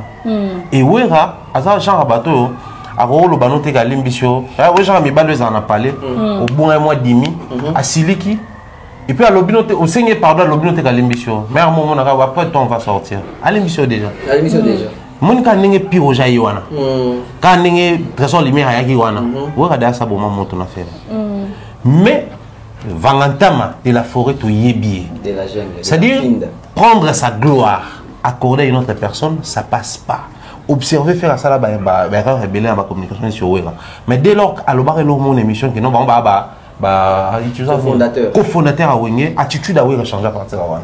C'est-à-dire la gloire à Bundani, na Badolf, na Manipoto créé Wenge, Yozo Bayoza cofondateur na Wenge dans la maison mère. Attitude d'échanger à Wana. Prendre la gloire réservée à Wera. Donner à un étranger, ça passe, ça c'est congolais. Mais prendre la gloire de Wera, donner à Montfleury, ça passe pas. Donc, Wera là, la bonne amie, Wera attachement à la commune, Wera là, l'autre en l'autre en abandon, mais l'autre en l'autre en Montfleury. Délocaliser. Vous voulez machine à vie. Observez l'émission où on va recevoir Wera. La question sur Ferré, Adidas Arena. Bon, ça va. Ok, on attend ça. Maître Steve. Tokomi Nasuka au balai question on a très par rapport à des tokomeli awa ba résultat on a et qui est dans la famille et souka va faire moko et zala ya bagolois et qui est dans la maison mère et qui est dans le quartier latin. Est-ce qu'il fallait Pépé se sentir impliqué dans les résultats? J'emprunte le mot de Thierry et ces résultats vraiment c'est vraiment consacré aux phaliphobes. Phaliphobes. Pourquoi je l'ai dit? Faire en réalité, non, souffrir, hein, peut-être que ça va faire mal. Faire en ça réalité, faisait mal depuis que tu as commencé, t'inquiète. faire en réalité n'a pas de vrais fanatiques. Oui, bien. Le jour où Obama que chacun portera son propre fardeau, faire relaxer, biso ba fanatique na yo, ba mouké. Tes on a Facebook. Tes copines, vous allez bêler, c'est différent. Ah, ok. S'il vous plaît. S'il vous plaît. Faire ce qu'on bêta, et à la stade de mentir, et à Adidas. Tous ceux qui n'aiment pas Fali, tous ceux qui ne sont pas d'accord avec Fali, viennent derrière Ferré. Mais tant la victoire, Bolito le baya faire okay. Parce qu'il s'est fait moi dans Mawa quand il veut se produire. Il s'est fait poli. Qui a insulté Kofi comme Ferré dans une émission? C'est le passé. C'est le passé. Where ba Roland to video man. Arrêtez ça. Tu parles en caca.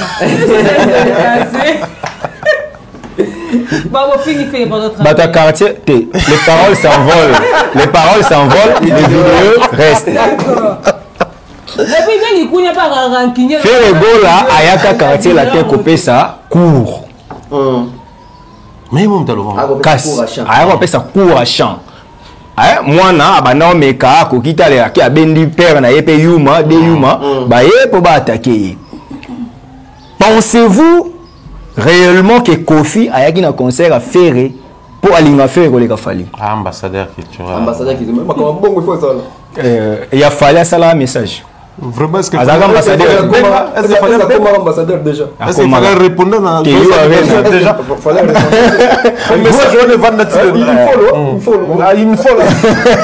Vous voyez? Non, je suis sérieux. Au moins parce que Kofi a une crise d'affection auprès de Fally. Oh, mais dans la crise d'affection pas Fally. Kofi alingaka Fally il y a des gars. Voilà preuve. Siko pour nani? Namo na famille na sota na mutabongo. Mutumowe alinga yo dans chaque famille tout le monde tanga Kofi. Donc c'est-à-dire alinga yo. Mais à ce là on récite non té. Le vrai problème il y a Kofi ezake. Si liwa na ye fakia mimo na ka au sommet. Mais il est au sommet. Le sommet, c'est lui. Il y a ça hors série. Quand c'est hors série, il est aussi Galiboum. Oui, il est hors série. Il est dans les games. Candidat, c'est le game. Mango, auto ça, ma mère est là. Mais papa est là. Combien il est là? Il n'est pas fait. Tu as bien papa est là la première soin. Après, si il n'est pas équipé à moi, ma mère est là. Vous voyez? Donc, c'est-à-dire, il y a une association, il y a des phalliphobes. Oh. Non. C'est-à-dire, on n'aime pas Fally. C'est pourquoi moi j'ai dit, comme disait toujours Caligula, au dérit. Ah,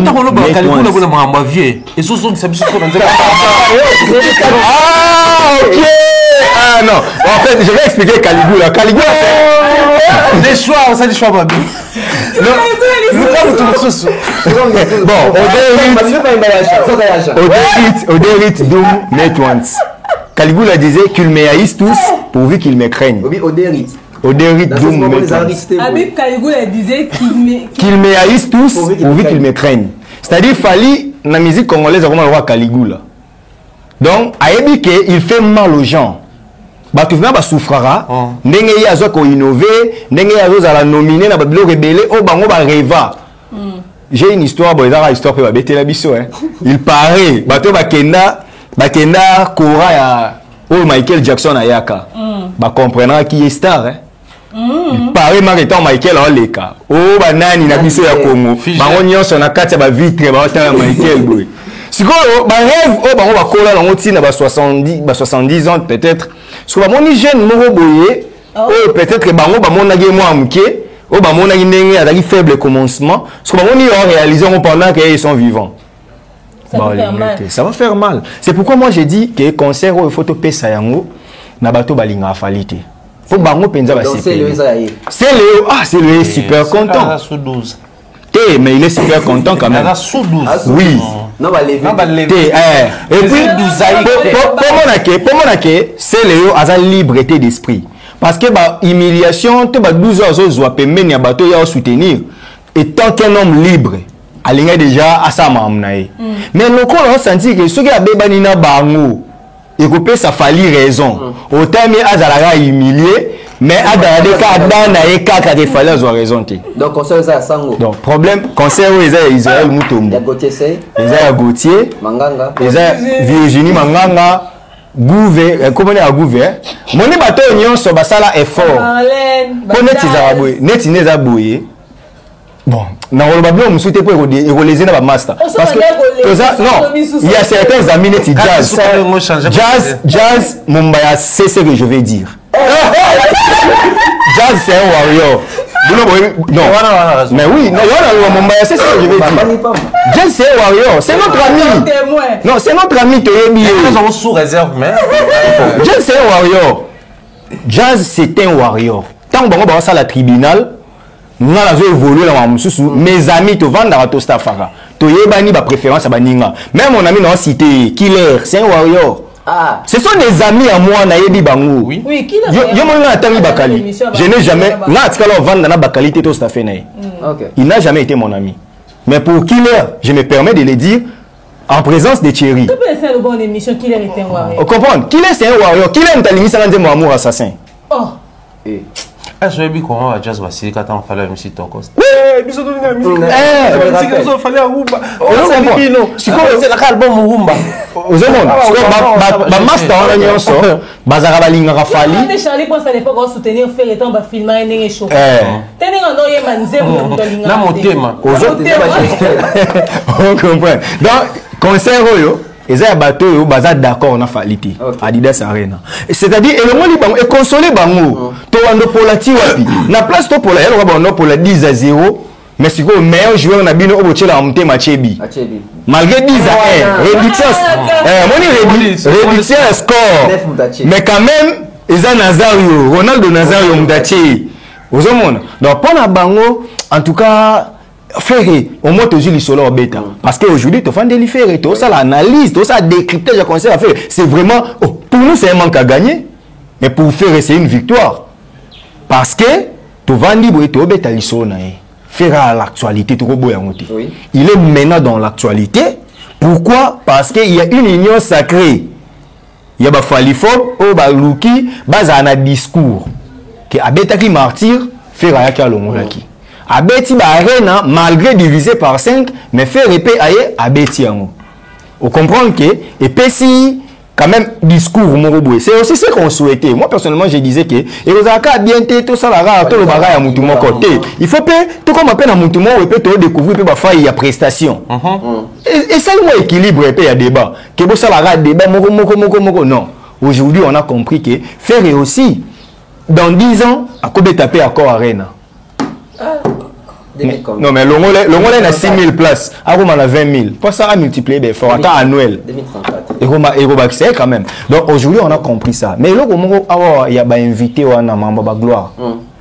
Sachez-les aujourd'hui que JB n'est pas content de faire. T'as pas pécho. Maman a vu ça. On comprend? Si quoi, oui, ça va.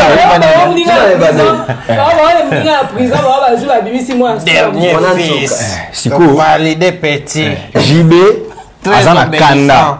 Wera, ce qu'on a dans sous Canada, à Salaki vidéo, à la veille. Bobengi siko mutoyo a combattre bango. Mais attendez, qu'on se dise une vérité. Ils peuvent pas être fâchés à la dernière minute. Wera était pertinemment, il était très bien informé que Vielikounia en Yemba. Parce que les cas qui n'ont pas réseaux sociaux. Sinon, on sa vidéo la veille. Eh bien, que Vielikounia dans un podium. Kasi on a vu Baba Falifop. C'est-à-dire, même si association monsieur Daka to l'unité des vrais mais le roi présent d'esprit to combattre ka ennemi en commun to sangana nous kaka to kabwana kuna donc fali et l'ennemi en commun il y a artistes et musiciens oh bazomona ke ba kokoko ma ici comme si Wera n'avait pas réagi la communication allait être Wera Sundola qui est yango ya kenda ki bosi il n'a pas piégé peut faire parce que Wera les concerts ratés en Angleterre avait fait la vidéo. On comprend. Voilà, il n'y a pas de... Donc, je chite pour dire que félicitations à Ferré. Ferré aujourd'hui a compris, quand il a fait peut-être un examen de conscience, il sait en réalité ce qu'il doit faire. Espérons qu'il a joué un examen. Bon, ce qu'il a joué, il faut apprendre parce qu'en réalité, c'est lui qui sort perdant, c'est celui qui prend des risques pour sa carrière.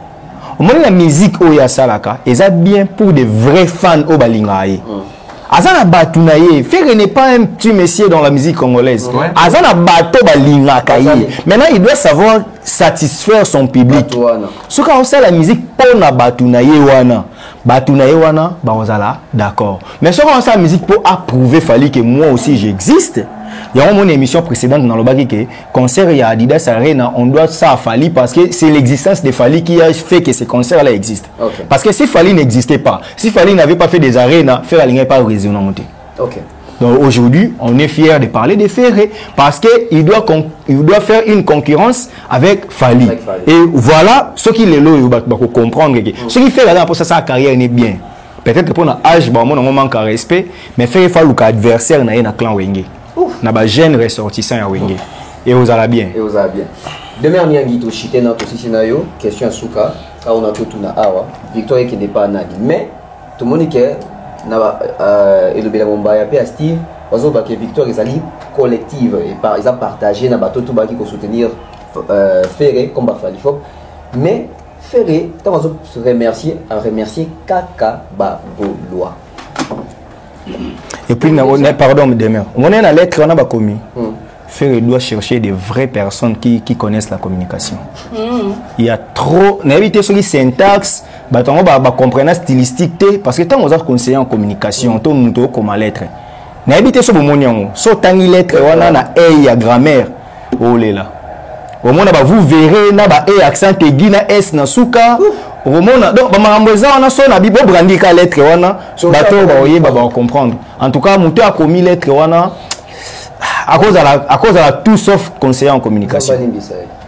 En tout cas, moi j'aime ce slogan qui dit c'est le Congo qui gagne.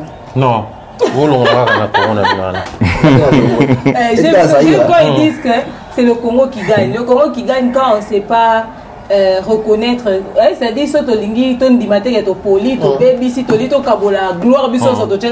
c'est le Congo qui gagne. De toute façon, il y a un intérêt à commenter. Il faut qu'il y ait la responsabilité, il faut dire les choses. Nous devons ça à qui? Nous devons ça à tout le monde. Vous savez qu'une contre-promotion existe aussi. Même Bisso. Ah, contre-promo. Donc, on doit. La liste, mais même ils doivent ça.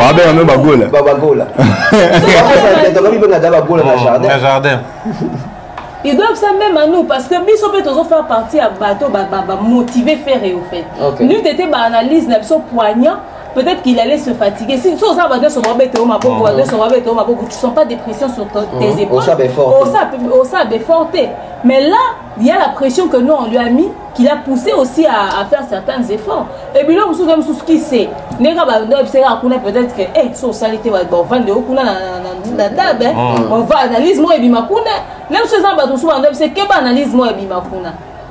Biso to yeba ate meza ba vandi na biso pena analyse côté avant de oser là yo katolobi ni souci. Mais la quand tu étais sur la dit ba analyse mon ba sali biso ba o to sali o remarqué la majorité bilo no ba meki ko changer ko ta faire. Faire doit ça à toutes les personnes qui ont fait sa communication et de manière positive ou négative à part les agents bien évidemment. Il doit ça aussi son carburant vraiment et ça cette compétition qu'il a avec Fali, cette compétition qu'il a entre Bangouna Clan, Wengena, Bawata, etc.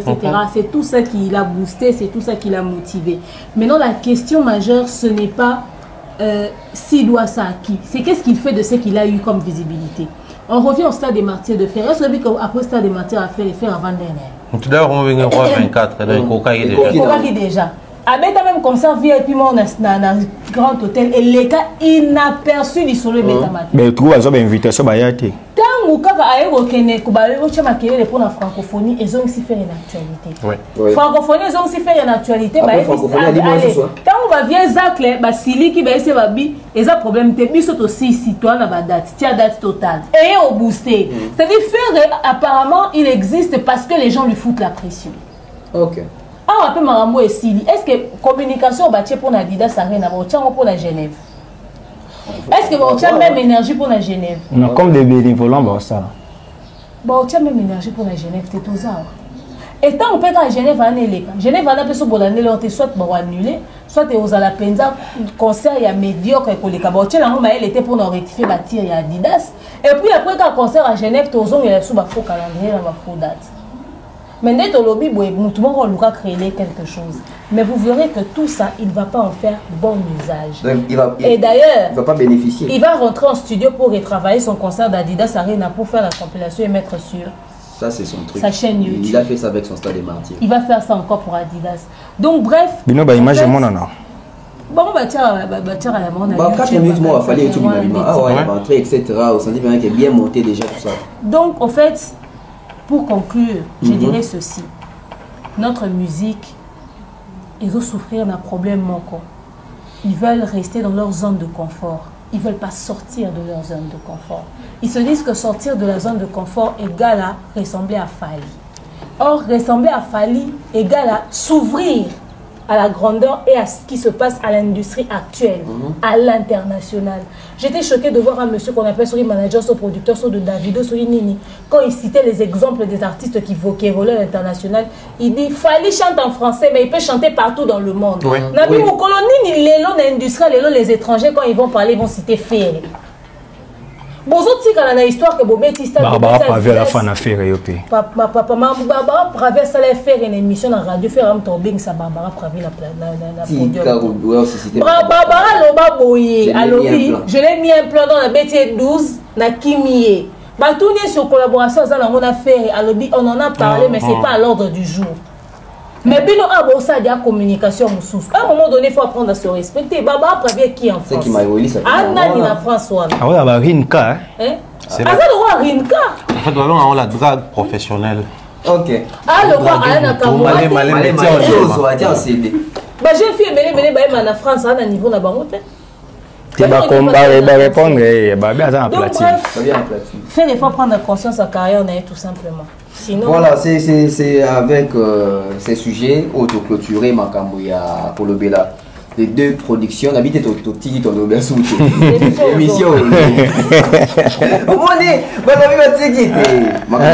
Ils ont tellement évolué, à côté ils ont évolué. Thierry Mombaya va dédicace à un mot de la fin, Maître Steve, des maires officiels. Non, mot de la fin, sinon, de retour. J'aimerais bientôt continuer un Coco Tabac concert. Et ça a plaisir, si et seulement si il y a vraiment un clan Wenge, par exemple. Il y a Fabregas qui a un concert où on voit l'évolution de la billetterie est très médiocre. Si et seulement si les clans Wenge existent. Si et seulement si les pro Ranson se sont sentis dénigrés, négligés et lésés à cause de ce que Ferré a fait avec Kofi, je pense que vous avez un enfant qui a toujours respecté Ranson. Et il peut même inviter Wera. Qui a toujours d'abord commençons par là. Avant même Abeta concert à respecter la mission album érotique la émission Koko Misaye Koimba Banzembonaye des fois Kobina le roi c'est-à-dire une manière pour lui de rendre hommage à Ranson à temps plein. Mais bon, ceux qui pensent que clan existe photo en normal on est dans Baboye tout ça là bah il peut pas son bien très Fabregas et ça là bien. Après bon, je pense qu'il est temps vient absolument s'asseoir à Zota là, faut créer problème n'a fallu. Il est temps. Félix Osé quoi. Ouais. Pour abandonner déjà. Faut Baya a choisi à créer problème n'a fallu. Il fallait comprendre. Mais la minute il fallait comment obligé to comment obligé qu'on comprendre ma comme soit attention bureau ne sili qui va te comprendre surtout ça lui oboité nani mususu. To ça c'est nani. Il souffre les messieurs. Mais il y a ça choisi. A obligé à comprendre. Ah choisi. Il y a le roi parent na biloko ali atina ndako bana ba oyiba ma eli bango. Comprendre.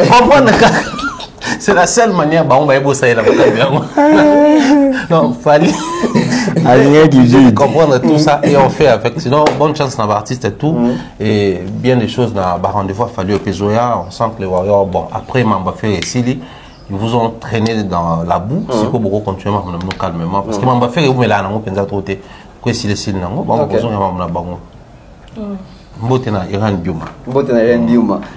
Maître Steve, mot de la fin. Ouais, je dirais seulement que les Congolais, tous Arabes, beaucoup.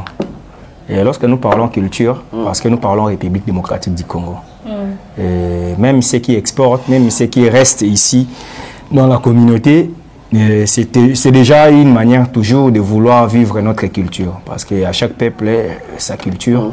Et la nôtre, surtout, c'est dans la musique.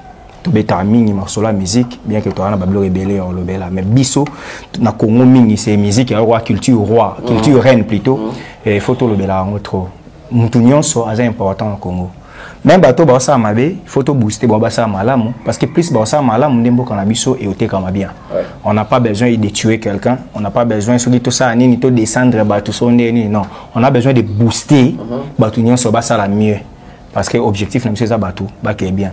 Warrior, vous avez des dates à Lyon, à Bordeaux, vous billets, beaucoup de concert.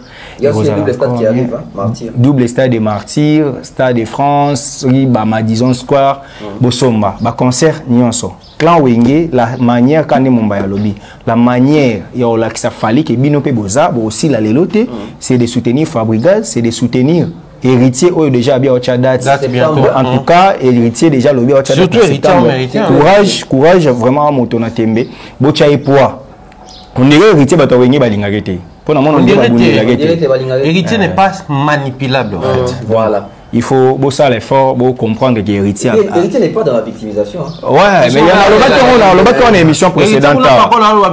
Tant que tu as il y a Azala jamais victime. Mais on va brigade balé la bête en bouteille. On a Asala mais elle est là. Boche héritier pour bon matabo kita aza wenyeman. Ah wenyeman. Abana BCBG a maison mère a commis leader donc aza wenyeman. Boche pour en tout cas merci spécialement à Gauthier Bell le roi d'Angleterre. OK. Des meilleurs officiels, des meilleurs Nyangi, des meilleurs coachs, c'est aussi Sinaou. Encore un signe à l'Obaki, je pense que je vais saluer maman Maliane, papa Caviar, papa Bando Zoni te sentir pour Zoni. Pour maman commis rarement pour Ozoé na téléphone et commis na passe, te sentir présent aux Zoni. Salutations à vous également. J'ai pensé au général Kelly Charleston. Salutations à lui également. Il y a Patine Saraza. Sarako. Maman Divini Kali, maman Patemka, maman Charlie Bozio. Bon retour à Bellevue candidat patron à la politique de l'écriture. Notre manager, le King Akam, mon Boutou. Salutations à toi également, à tous ceux qui nous suivent, à tous ceux qui nous aiment. Jonathan Kalonji, bon et fructueux futur millionnaire. Salutations à toi, Autant Romain également.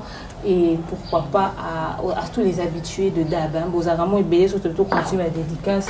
Et aux Aramons à Jean Sankara, Malembe. Il y a Mamie pour Bélé. Il y a Mamie pour Mouna. Il y a Mamie pour Mouna. À mon année. Bazaki Nathalie photo moko yena oh vient na sopa popol mukele. Ah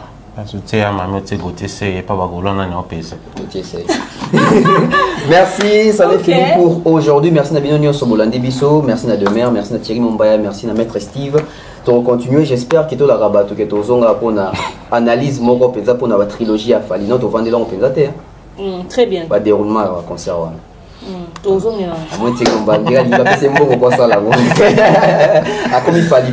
Allez, on se retrouve très prochainement. Merci à toute l'équipe technique au Bassuré. Bye bye. Bye.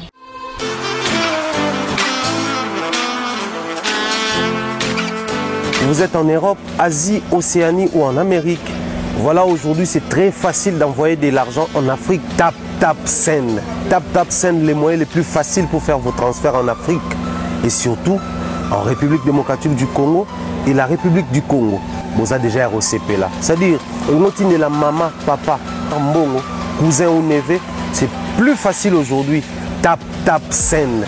Télécharge l'application et envoie ton argent sans inquiétude. C'est très rapide et fiable. Ceux qui ont Tindi Mbongo, on a Kinshasa, on Orange Money, na M-Pesa, on a Airtel Money. Ceux qui ont numéro à Brazzaville, on a MTN, on a Airtel Money. Utilisez les codes promo Mumbaya et vous aurez droit à 5 € de bonus. Donc ceux qui ont Tindi Mbongo, frais de transfert, les ATO.